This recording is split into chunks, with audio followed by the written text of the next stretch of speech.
Hey and welcome to DEMA News, where we will be keeping you up to date and informed on all the latest happenings around Leicester and the DMU campus. Coming up, we've got info on what's going down at the student unions this month. We've also got a special report on safety on a night out and the results for this week's hot question. But first of all, let's get the lowdown. Most, if not all, DMU societies have been getting together to fundraise for the Asian Tsunami Appeal. One of the most innovative collaborations has come between the sports societies. Their aim? To pose for and sell a 2005 calendar, absolutely naked. Yep, you've heard me right. The calendar is chock full to the brim of photos of the guys and the girls getting the kits off. So if you want to see what the netball girls can do off-court, and indeed a different side to those football jocks, then get yourself down to the student union reception where you can purchase one for £5. Now for some dates for your diary. Bhangra and Bollywood dance is being taught once a week at level 1. It's on every Wednesday from 7 to 8 p.m, and to get involved all you have to do is turn up to a session. It's election time again with nominations for the sabbatical team starting from the 21st to the 28th of February. Voting will commence on the 3rd of March and end on the 9th of March. So make sure you get informed on all the campaigners and get voting. For more information, check out mydsu.com and then click on elections. And finally, on March the 9th, we'll have the varsity against Bedford, where all the sports teams play against the Bedford teams. Then, on March the 16th, there'll be varsity against Leicester, where all the guys will be going against the Leicester ones. Now, although February is proving to be the coldest month yet this winter, De Montfort Union has been heating things up by hosting the first ever Miss DMU and Mr DMU contest. The event saw a bevy of beauties and a host of hunks strutting their stuff on the stage. And, as always, DEMA News was there to capture every single moment. Here are a few of the highlights. The contests were organised by Univibe and Level 1, and it saw over 80 DMU guys and girls gracing the catwalk in an aim to tease and please the audience and judges. Each sex fought it out for the grand prize of £150 and a professional modelling portfolio. We caught up with some of the contestants to get their opinion on the night ahead. Are you nervous or excited? Excited. Why did you choose your outfit tonight? Because I couldn't find my dress. Can't be true. I think you certainly make an impression with that. Yeah, I was trying to appeal to the geek crowd. I think it might work. I'm looking for that X factor. What I don't just want beauty, I don't just want personality, I want the whole package. I want someone to stand out there and go, wow. I want someone to stand apart from the crowd and say, I am Miss DMU, I have that X factor. This evening I will be wearing a delightful ensemble which consists of a mini skirt and a very low cut top. I will then be changing into a very delightful dress sponsored by my friend Jessica. Even though I'm wearing kind of nothing, because I'm not wearing this when I go on, I thought I want to have a bit of dignity when I go on there, so I thought put my jeans on. I just wanted to wear something white and blingy.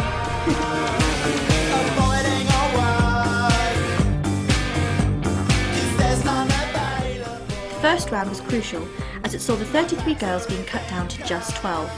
They had only a short time to convey not only their looks, but also personality, stage presence, and most importantly, evoke a crowd reaction. In the men's competition, however, having such a male-orientated judging panel meant the criteria needed to be a little bit different. After the success of Miss DMU, are you excited about Mr DMU and what are the qualities you're looking for? I'm really looking forward to Mr DMU this evening.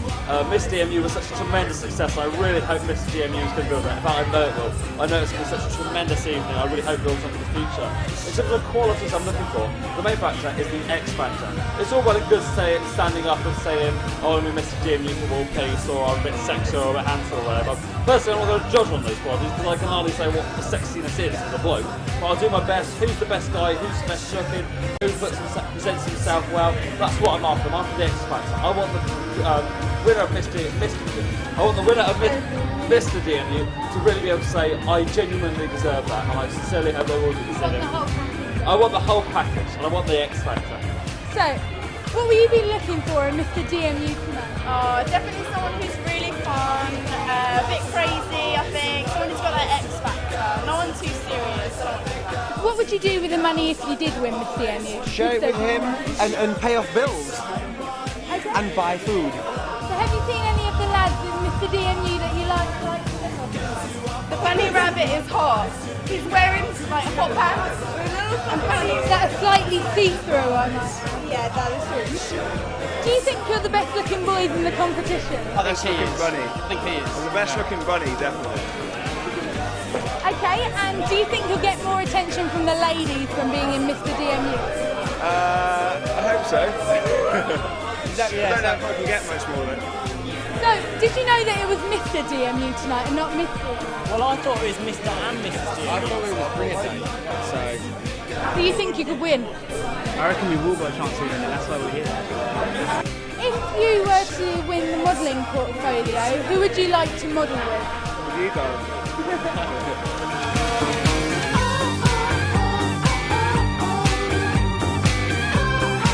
Like with the girls, the boys had to give it their all in the first round, some showing a lot more than others, and some even bringing their friends on the stage. Fun was had by all on both nights, and its success has ensured that we'll be seeing this event becoming a regular DMU tradition. Now, if that wasn't enough for you and you want to see even more, have no fear, as Demon TV will be selling a DVD showing full versions of both shows very soon, so make sure you watch out for the release date for that. Now, as students, it is our privilege, no, our duty, to go out and get pissed every single night of the week. But with the distractions of alcohol and the freedom of being away from home, it's far too easy to forgo safety precautions, both at the club and on the journey home. Demon News has been investigating into safety on the night out, and here's Rachel with some advice and tips. We all know that the best thing about university is the partying and nights out, but with all the drinking, laughing and fun, is safety really on your minds? Safety precautions such as keeping an eye on your drink seem obvious, but after a few too many tequila shots, your eyes are more likely to be on the talent rather than your pint. With over 600 indecent assaults happening in Leicestershire alone last year, it's important to stay alert. Here at DMU, we run our very own Safe As campaign. It is run to keep you aware of safety issues which might affect you while studying at university. We spoke to Matthew Berry, the DSU Welfare and Education Officer, to give you some tips on how to keep safe on a night out. The Safe House campaign is all about making students aware of how they can be safe around the campus, in the house, in the halls and in the union when they're here. In terms of the housing, it's about making sure you've got secure window locks, how to keep your doors secure, that kind of thing. Around campus, if you're out at night, don't go out alone, obviously, making sure you've got some friends with you and carrying an alarm or some sort of device like that. So if you do think you're in any danger, then you can make other people aware. In terms of when you're out in the club, obviously make sure that you don't leave your drink unattended, leave it with people that you really know you can trust, even if you're just going away for a few seconds, and don't accept any drinks from strangers, because, you know, as much as nice it'd be to trust everyone, you can't always, so it's just making sure that you're wearing safe when you're out. Something we're sort of particularly looking at doing this time is we've got these bottle stoppers. All you basically do is put them in the top of your bottle and you stick the straw through there, so no sort of drink spiking drugs can be placed into your bottle, so it's just a way of making it secure. And the reason is the different colours, so if you do leave your table unattended, then you can always go back there and you know which one is yours because you put a particular coloured one in there. We're still waiting for them to come in, but once they are in, we'll actually just be handing them out, so they won't cost you anything, which is something we're quite keen to do. We should be getting about at least 500 of them, so there'll be plenty available, and we should get some more in if they're quite popular. Getting home safely is another big issue. With so many of our halls so close to the town and the union, more and more of us are taking the risk of walking home alone after a night out. With over 5,200 assaults and 1,700 thefts taking place in Leicestershire alone last year, is it really worth the risk? So we also run a priority minibus, which runs 3 nights a week on a Wednesday, Thursday and Saturday. That costs £1 and it will take you to wherever you live, and all you have to do for that is it runs from about 10:30, and if you want to take it, then just wait outside the level 1 doors, and if it's not there, then just wait around, and once he's come back, it will take you back home. So, for the sake of £1, don't risk your safety home and get the priority minibus. If you're not going to the union and decide to venture into town, here are a few safety tips on how to get home safely. Don't wear headphones or talk on your mobile phone whilst walking alone, as your sense of awareness will be decreased. Use black licensed taxi cabs rather than freelance ones, and try and avoid taking routes that will take you under subways or in parks. So remember, if something or someone looks or feels wrong, it probably is. Stay with your friends and trust your instincts. For any more information, check out mydsu.com or www.studentuk. filming for Mr. DMU and Miss DMU has got everyone here thinking a lot about, well, bodies. How important is body image to us? Would we surgically enhance ourselves if we had the money? Well, here at Demon News, instead of staying in the warmth and debating it amongst ourselves, we thought it best to go out and brace the cold and put the question to you guys. These were your answers to this week's hot question. Would you have plastic surgery, and if you could, what would you have done? In principle, no. But if I was going to, if there wasn't all the risks, liposuction obviously. If I could, and if I wanted to, I would have... My breast reduced. Liposuction, I think. I wouldn't have it done. No, if my tits sag too much, then I want them lifted. like to be taller. I wouldn't mind a breast reduction. No, I wouldn't have anything done perfect. It's a fine specimen. Probably, if I had a lot of wrinkles or Botox, I'd probably have, if I needed it. The old bum-to-boob transplant might come to mind. My boob's done. Personally, no. Unless I got big bags around my eyes and I had to get the fat sucked out. I think that's all I would do, or I was in an accident.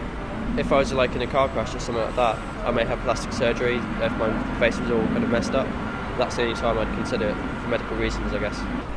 I'd probably have plastic surgery on my face. Maybe when I'm older, if I don't feel very good about myself, I think plastic surgery would probably make me feel better. I'd probably have my nose because it's slightly wonky. But I'd never have plastic surgery because I think it's a waste of time and money. Well, that's all for this week, but check us out next time where we will be pestering you guys with another hot question. We'll also have new reports on student lifestyle, such as the perils of binge drinking and how to manage your finances. We'll also have a special feature on the newly elected sabbatical team, so make sure you check that out. I'm Chen Sands, and you've been watching Demon News.